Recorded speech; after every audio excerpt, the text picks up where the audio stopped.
Assalamualaikum warahmatullahi wabarakatuh. Selamat datang di Millennial Podcast. Jumpa lagi dengan saya Risma Safira. Hari ini kita akan berbincang terkait politik identitas.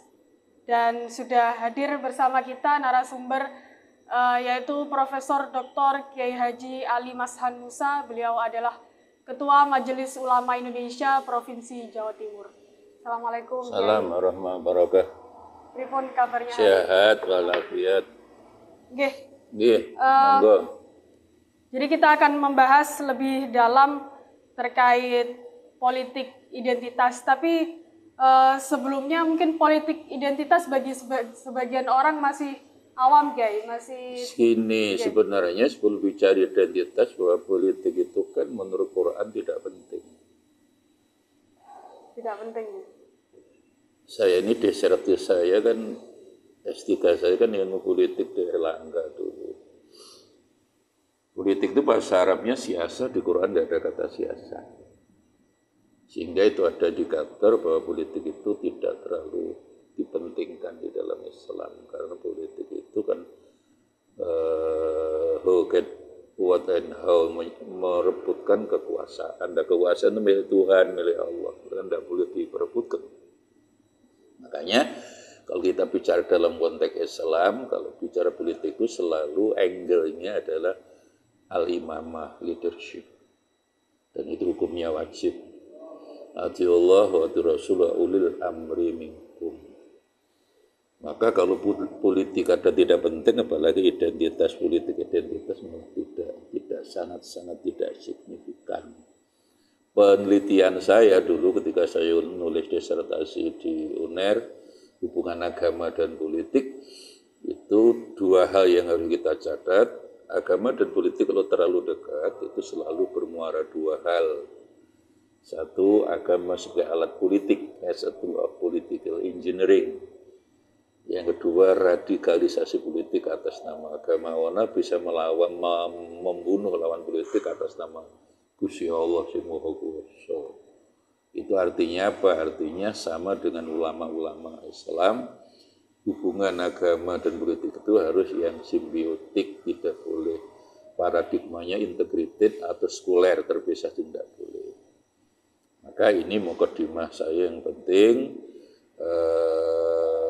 dalam konteks sejarah juga ketika terjadi perebutan kekuasaan, Sayyidina Utsman terbunuh, Sayyidina Umar terbunuh, Sayyidina Ali juga terbunuh, cucu Nabi Sayyidina Hasan Husain juga terbunuh dalam konteks power building. Itu kan struggle for power politik juga toh. Khilafah Abbasiyah berdiri harus membunuh 92.000 keturunan Umayyah.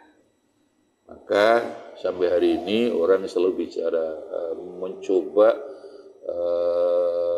bahwa politik identitas penting itu biasanya mereka yang anggap agama dan politik harus dekat. Dan contohnya Nabi masih begitu. Bahwa Nabi mendirikan negara di Madinah, tapi mereka lupa bahwa Nabi itu akhlaknya bagus. Nah sekarang para orang yang selalu bicara politik identitas itu, ya tapi akhlaknya nyuwun sewu, tidak bisa dipertanggungjawabkan. Maka identitas politik identitas sebenarnya orang mencari kekuasaan lewat agama. Dan penelitian sosiologi tahun 50-an, Max Weber sudah mengingatkan agama, kelihatannya orang bicara agama, tapi di belakangnya kepentingan ekonomi. Orang bicara ekonomi, tadi belakangnya politik itu agama, muter terus itu. Religion Israel politik, politik Israel ekonomi Israel religion. Jadi saling memperkosalah bahasa kasarnya itu. Jadi hanya instrumen, akhirnya agama sudah instrumen. Dan di dalam Quran sudah banyak berapa puluh kali Allah mengingatkan menjual agama dengan harga murah itu tidak boleh. Maka kalau kita bicara leadership di dalam konteks Islam, ya di zaman Rasulullah ketika mendirikan negara Madinah, baru masuk tahun kedua itu pindah ke Madinah, Nabi mendirikan sebuah negara, konstitusinya yang disebut Mitsaqul Madinah 47 pasal itu, dan ternyata Nabi mendirikan negara juga tidak harus sesama muslim. Di pasal pertama sudah mengatakan hadza kitabun min Muhammad sallallahu alaihi wasallam baina Quraisyin wa Yasrib wa man tabi'ahum wa man lahiqa bihim wa man ahadamahum innahum ummatun aidzah. Yang artinya hari itu berkumpullah semua keyakinan agama, semua kabilah suku mendirikan negara Madinah dan harus menyatakan siapapun yang di Madinah satu bangsa, apapun agamanya, apapun sukunya, one nation ummah wahidah. Jadi dalam konteks ini makanya agama tidak boleh dijadikan alat kepentingan politik, karena sekali lagi politik itu kelakarnya tetap ayat kursi, kalau sudah dapat kursi lupa ayat. Kadang berjuang urusannya beras baju dan uang.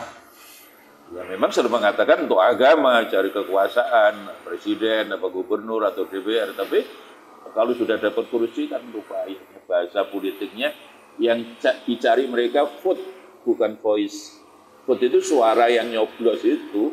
Tapi kalau sudah jadi kan harus mendengarkan voice, kehendak rakyat, aspirasi rakyat. Tapi umumnya mereka tidak imbang ketika semangat struggle for power, mencari kekuasaan itu dengan the use of power-nya itu. Nah inilah yang makanya politik kita itu tidak banyak sisi-sisi negatifnya. Saya sering mengatakan kesimpulan disertasi saya begitu. Politik identitas politik yang menggunakan agama sebagai alat politik. Dan sejarah membuktikan bunuh-membunuh di kalangan umat Islam itu ya dalam konteks rebutan kekuasaan. Makanya betul Al-Quran bicara politik, saya termasuk yang memandang politik dalam arti rebutan kekuasaan, Islam tidak memandang penting. Yang penting kan Gusti Allah, wallahu ahad. Rukun Islam, rukun iman itu aja yang paling penting. Di luar itu tidak terlalu penting.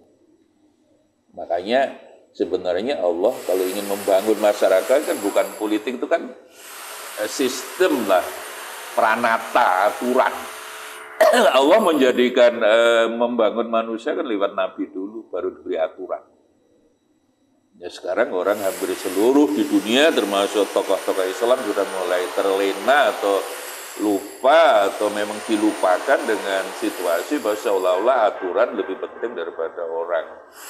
Kalau Allah kan turunkan Nabi dulu yang integritasnya jelas, humble, sederhana, sangat tanggung jawab, sitik, amanah, tabligh, baru diberi aturan ayat. Sekarang tidak. Seorang presiden datang ke Kanjuruhan yang mati 100 berapa itu, 35 urusannya dianggap urusan pintu nomor 13. Dan sedih manusia sekarang betapa tidak pernah mendengar kehendak Tuhan. Rektor Lampung karena didugakan menjual fakultas kedokteran bisa sampai 500 sampai 1 miliar, dan ikut diduga kuat dari semua perguruan tinggi ada fakultas kedokterannya itu begitu. Apa respon Pak Menteri, Pak Nadiem, tahun ini jalur mandiri akan diperbaiki loh. Yang bejat rektornya orangnya bukan aturannya. Itulah sebenarnya Islam tidak pernah memandang politik penting. Yang penting adalah leadership nasbul imamahnya. Nah inilah hal-hal yang memang kita kadang bisa menjadi kaget ya ketika urusan imamah itu menjadi penting, termasuk khilafah. Khilafah bukan berarti sistem negara, khilafah itu imamah identik dengan imamah itu. Hadis-hadis yang berbicara khilafah itu bukan dalam pengertian bentuk negara atau sistem pemerintahan, itu hukumah adalah dalam konteks al-imamah.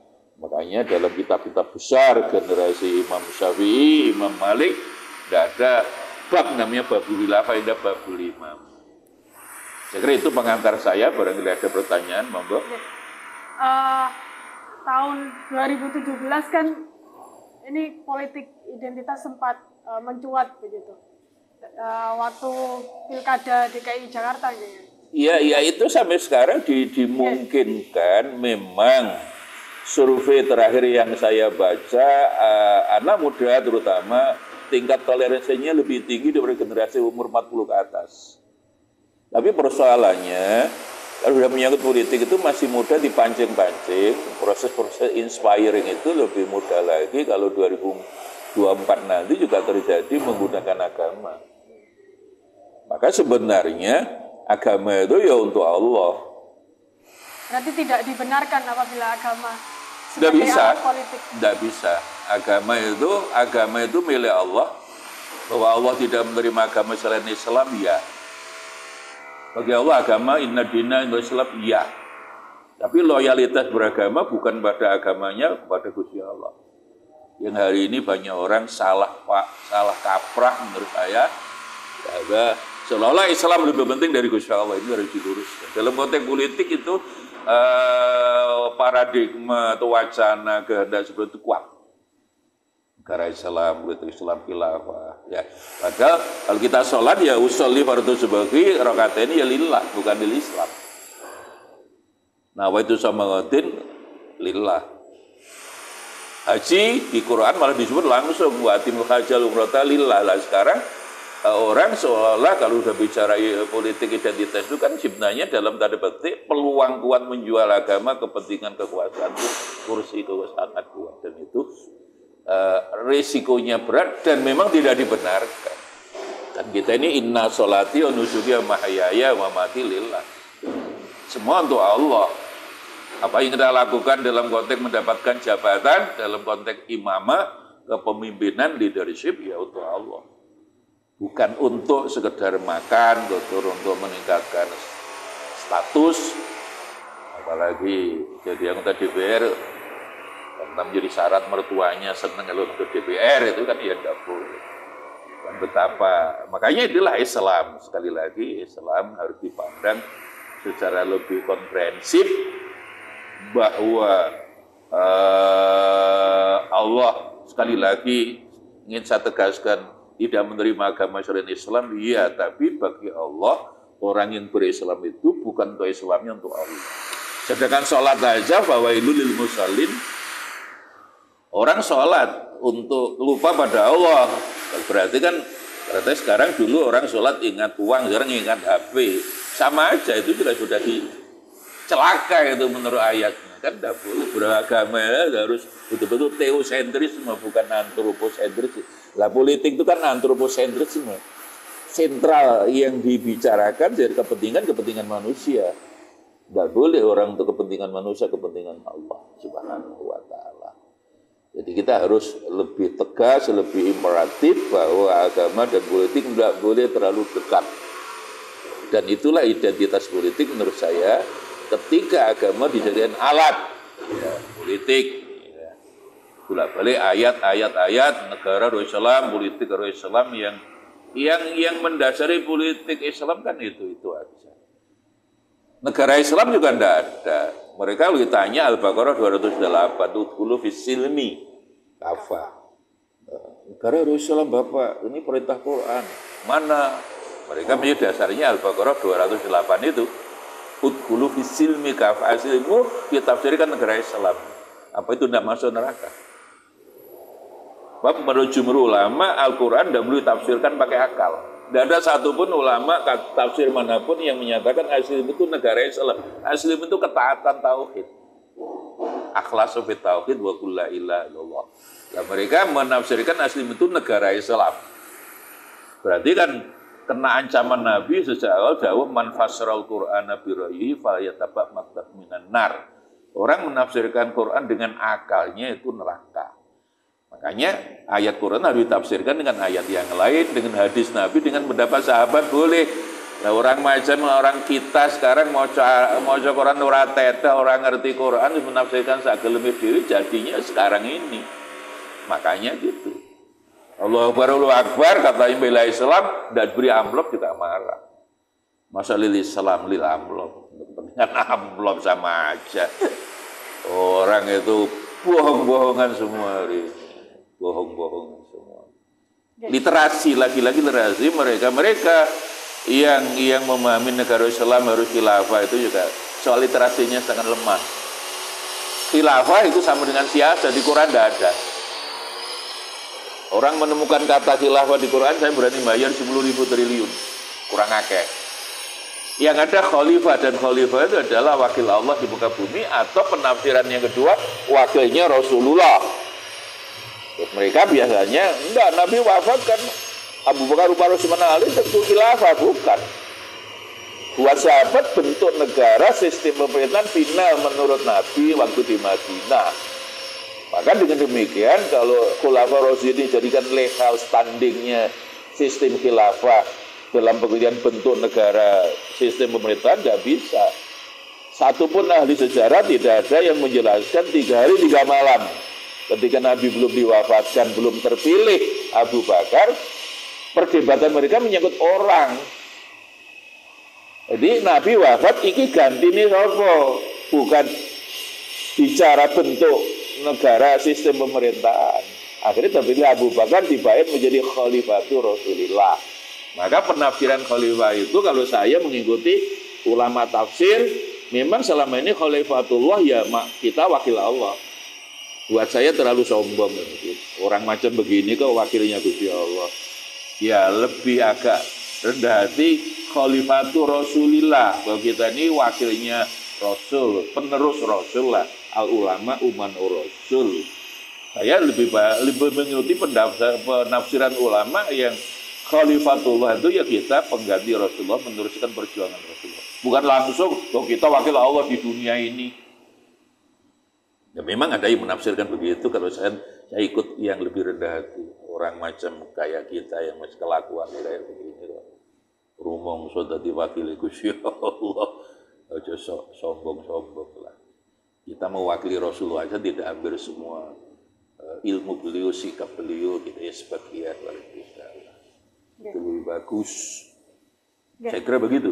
Kemudian bagaimana caranya untuk mengalihkan politik identitas ini? Ini itu Quran, ud'u ila sabili rabbika bil hikmah wal mau'izatil hasanah wa jadilhum billati ahsan. Jadi berdakwah itu kalau pertama bil hikmah, sentuhan hati. Yang kedua dinasihati. Orang yang punya keyakinan menurut Gusti Allah tidak bisa dinasihati. Harus diajak duduk bareng-bareng, mujadalah, dialog, debat. Kitab mopo, lugu bareng-bareng, ngombe kopi bareng-bareng, mangan rawon setan bareng-bareng, kemudian baru dialog. Walaupun tidak tuntas, tapi terus unfinished, tidak sampai selesai. Itulah wajadilhum billati ahsan. Mereka dinasihati nggak bisa, ditembak juga tidak menyelesaikan persoalan. Itu pendekatan pemerintah terhadap yang garis keras, Islam keras ini cenderung keras dalam tanda petik kan terlalu hard power, ditembaki. Ngenteni duwe akeh percuma. Bawa aja ke pondok saya, diajak dialog dengan saya. Kitamu gaunun kabeh, ayo dialog, tak tukone rawon setan, ngombe kopi, ya, terus nanti unfinished, kapan pun terus menerus. Baik proses ya? Ya proses, nggak bisa. Dan mereka tidak perlu dimusuhi menurut saya. Karena ayatnya wajah bim bilati hiasan. Mujadalah mereka kan ya terbaik, mereka saudara kita. Tidak perlu dianggap musuh kita, tidak boleh. Selama ini mereka dianggap musuh oleh kita juga kadang-kadang terlalu keren juga. Kita nganggap mereka keren, kita sendiri kadang juga kerengan menurut saya. Ikut Quran aja masih bener ya. Wajah bim hiasan mujadalah. Dan mujadalah itu sekali dua kali ya enggak tuntas, terus berproses. Menurut saya begitu. Tidak ditembaki orang yang cenderung begitu kan ya akhirnya kecenderungannya anti Pancasila, anti NKRI. Kemudian ya keras lah, gampang ngafirin wong, bid'ah wong. Itu ditembakin enggak selesai, mereka memang niatnya ingin mati. Kan enggak bisa. Ngenteni duit juga outputnya meaningless, tidak bermakna. Ya lebih baik diajak duduk bareng-bareng, mereka ada tetap saudara kita. Ini pendekatan kita loh, agama. Nah, urusan pemerintah ya memang pemerintah urusannya kan undang-undang. Kalau udah melawan negara ya memang cuma persoalannya dengan pendekatan hard power seperti itu tuntas enggak. Tapi sekarang nyatanya ya makin banyak orang yang cenderung keras terhadap anti NKRI, anti negara. Jadi persoalannya itu tidak satu faktor. Saya khawatir mereka juga kadang faktor di sana ada uangnya, sekedarnya itu aja kadang-kadang. Tidak faktor keyakinan 100%. Berarti lantas kalau politik identitas ini menyampingkan visi misi program begitu ya? Politik identitas selama ini ya ingin menjadikan agama sebagai betul-betul mewarnai negara. Itu boleh. Itu konteks mewarnai itu kan dalam ide aja. Politik Islam yang mana? Negara hukum Islam, mereka mengatakan misalnya wa malam yahkum bima anzalallah, kan mesti gitu. Siapa yang tidak menggunakan hukum Allah kafir. Yang disebut hukum Allah itu yang mana? Apa itu pendapatmu itu hukum Allah? Sebab selama ini kalau mereka hukum Allah itu menurut mereka hukum Allah, ke orang lain bukan hukum Allah. Proses menuju hukum Allah itu kan sudah ada aturan. Bagi orang macam kita ya harus taklid, ikut pendapatnya ulama. Paling tidak meningkat mutabi karena kita tahu dasarnya mengapa ini haram, mengapa makruh. Nah, kalau memang mampu mujtahid, monggo. Ya mau cokoran orang tetek udah mujtahid piye? Ra iso. Mereka itu menurut saya memang harus diajak duduk bareng-bareng. Dan saya khawatir di belakang mereka itu motivasinya tidak sama. Bisa motivasi ekonomi. Bisa, banyak kepentingan, gitu. Banyak kepentingan. Di dunia ini perilaku manusia tidak disebabkan satu faktor, banyak faktor. Terakhir Kiai, ada imbauan untuk masyarakat menjelang tahun-tahun pemilu ini.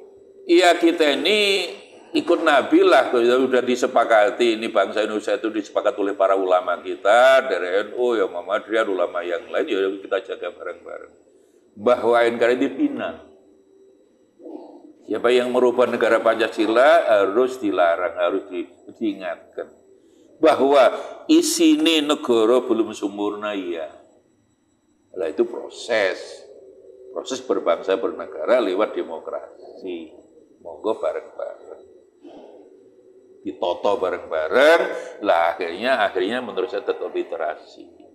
Saya khawatir mereka yang luar ingin mendirikan negara Islam, ingin politik identitas, mereka tidak pernah baca ayat, tidak pernah baca hadis, tidak pernah baca sejarah. Saya khawatir literasi, apalagi kemarin Connecticut State University baru kemarin. Mereka datang di Indonesia itu 0,0001. Artinya orang Indonesia ini dari 1.000 orang hanya 1 orang yang suka baca buku ilmiah, baca medsos, iya, baca buku literasi, tidak iqra lah bahasa Al-Quran. Maka harus dimulai dari iqra. Baik ayat yang tertulis di Quran maupun ayat-ayat yang kauniyah, kejadian apapun itu ayat Allah. Saya kira begitu. Terima kasih. Monggo. Baik, jadi mungkin kesimpulan yang kita dapat dari diskusi kali ini bahwa agama tidak dibenarkan sebagai alat politik, begitu, alat cari kekuasaan. Dan agama dan politik seharusnya tidak terlalu berdekatan seperti itu. Harus yang. Baik, semoga diskusi kali ini memberi manfaat yang besar bagi para pemirsa Millennial Podcast, dan sampai jumpa di episode berikutnya. Sekian dari saya, mohon maaf jika ada kesalahan. Wallahul muwaffiq ila aqwamit thoriq. Wassalamualaikum warahmatullahi wabarakatuh. Assalamualaikum warahmatullahi wabarakatuh.